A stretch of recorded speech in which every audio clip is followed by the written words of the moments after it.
The White House spends $350 million each single year just to transport the president. That's about a quarter of its entire annual budget. With a combination of customized planes, extensive motorcades, hundreds of staff, and dedicated helicopters at the ready, anytime the president moves from A to B, it's a serious operation. A quick 1-hour trip from Washington, D.C. to New York costs, ready for this, $2,614 every single minute that the president is in transit. How does the system work? Where's all that burning money coming from? And why is such sophisticated transportation necessary in the first place? Let's find out. Before we dive into the absurd costs associated with moving the most important man in America, let's first get an understanding of how he moves around. For starters, he's never alone. He never takes public transport, and you'll never see him pay a dime to board any plane, train, or rideshare. Depending on how far the president needs to travel, domestic or international, or how quickly he needs to arrive somewhere, his transit can be any combination of private jets, private helicopters, customized limos, and 100-car convoys. You won't see America's leader hailing a cab or gasping for air on the peak-hour subway, that's for sure. Undoubtedly, the most famous presidential transport method is the impenetrable flying fortress known as Air Force One. In most situations, the presidential aircraft of choice is the Boeing VC-25. Two of these were specially customized at a monumental construction cost of $325 million each. What does that kind of money buy?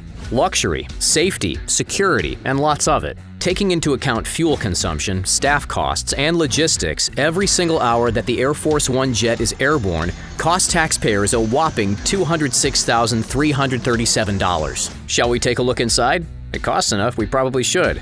See what a flight is like in the eyes of America's leader. The president has his own suite that features a large office, bedroom, bathroom, gym, and conference room. There's a medical suite, 2 food preparation areas capable of serving 100 people, 85 onboard telephones, and close to 20 TVs. All this is spread across 4,000 square feet of floor space on 3 vertical levels. And since the aircraft is capable of refueling mid-air, Air Force One efficiently can fly forever. With all these lavish features considered, the 325 million unit cost starts to make sense. In situations where the distance traveled is rather small, the president can choose to hop on Marine One, the helicopter provided by the Marines. Choppers like this one, the $5.9 million Sikorsky UH-560 Blackhawk, are typically used to fly the president from the White House helipad to nearby Andrews Air Force Base to meet a larger plane, and vice versa. Alternatively, to fly to other areas within the Washington area, like the Pentagon, for example. Helicopter travel is more efficient, doesn't need a runway, and requires a far smaller staff than a jumbo jet, so it's relatively a cheap option for political travel. However, in the White House, cheap is a relative term. Marine One flights can still rack up quite the hefty bill. Any guesses how much an hour on board a Sikorsky UH-560 Blackhawk costs? A smidge under $2,200. If there's an Air Force One and a Marine One, there must be an Army One, right?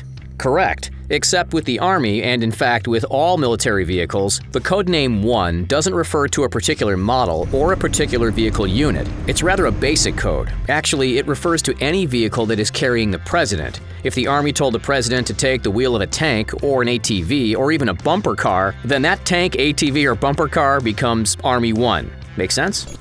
While the Boeing Air Force One jets might be the most luxurious and Marine One helicopters the most maneuverable, the presidential transport method that radiates the greatest levels of intimidation and power is, without a shadow of a doubt, the motorcade. With extensive uniformed and undercover police presence, to get the president to his destination via city streets required some 100 people and between 40 and 50 vehicles. It might appear chaotic with sirens blaring everywhere you look. However, the convoy is delicately structured for optimal protection. Leading the pack is what is known as the route car, which drives a few minutes ahead of the main motorcade, examining the roads and providing guidance. Then we've got the sweepers, a collection of local law enforcement vehicles, either cars, bikes, or a combination of the two. The core of the motorcade always features a collection of specialized custom government vehicles. One provides a moving communications center, one carries a radar disruptor to ensure nobody outside of the motorcade can eavesdrop on the top-secret conversations, while others carry medical personnel, White House staff, and press. The most focal point, of course, is this car, a $1.5 million 20,000-pound bulletproof monster.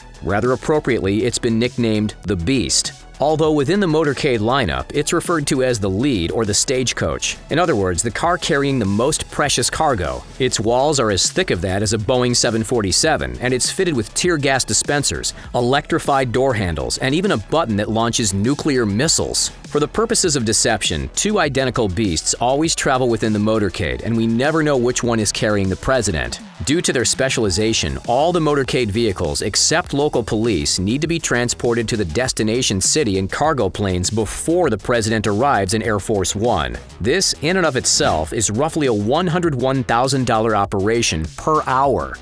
So hypothetically, if the president were to make a simple one-hour trip from the White House out to, say, the UN building in Manhattan, how much would it all cost? Let's map it out. First up, the president needs to travel from the White House to the Andrews Air Force Base, which is usually on board Marine One. There's a 12-mile flight that takes about 8 minutes, but it's worth noting that Marine One is always flanked by up to 5 additional copters, bringing the short trip up to $3,180 total. Upon arrival, Air Force One awaits, ready to go. From there, it's about a half-hour flight to New York's JFK Airport. That's $103,169 down the drain. Rather than motorcade through multiple boroughs, Marine One then transports the president from JFK to the downtown Manhattan heliport, a hasty 7-minute trip. Then comes the motorcade. It might only be a 6-minute cruise up FDR Drive, but it racks up a very, very hefty bill. Not because of their presence on the road, but because the vehicles need to be flown in on the C-5 Galaxy cargo plane, which tallies $50,471 for the half-hour trip. So all up, including transfer times, it's almost precisely an hour journey. Over $50K for the cargo plane, plus close to $103K for Air Force One, and another $3 for Marine One brings the total up to $156,820 for the single hour. That equates to, $2,614 per minute. Evidently, the numbers we've been throwing around today are astronomical. Over $2,600 per minute? It's insane. Some might argue that it's overkill. However, there are a number of crucial reasons why these complex, expensive transport operations are in place. First and foremost, and the most obvious reason, is safety. By traveling in private vehicles surrounded by police, Secret Service, and military personnel, the exposure to potential threats is minimized. Alas, it's not eliminated entirely. To this day, the most dangerous moments in a president's life are when he's in transit. You need look no further than the assassinations of John F. Kennedy and James Garfield to see how even a split second can turn a motorcade into a horror show. In JFK's case, he was riding in a $200,000 1961 Lincoln Continental convertible. After that fateful day, it was mandated that the presidential cars be closed and protected. But besides the glaring requirement for safety, these private transport methods also allow for maximum efficiency. The president and his staff are busy people who travel all over the country and beyond. With so many places to be and so many people to meet, fulfilling the requirements of the job would be impossible without escorted and lightning-quick travel. With $350 million spent on making sure the president arrives on time and in one piece to speeches, rallies, meetings, dinner parties, or a day at the spa, the question must be asked, where's this money coming from? Who's funding these trips? It's simple, really. Everyday taxpayers, just like us. Which presidential vehicle would you like to travel in? Let us know in the comments down below. Don't forget to like this video, subscribe to The Richest, and have a great day. Catch you next time.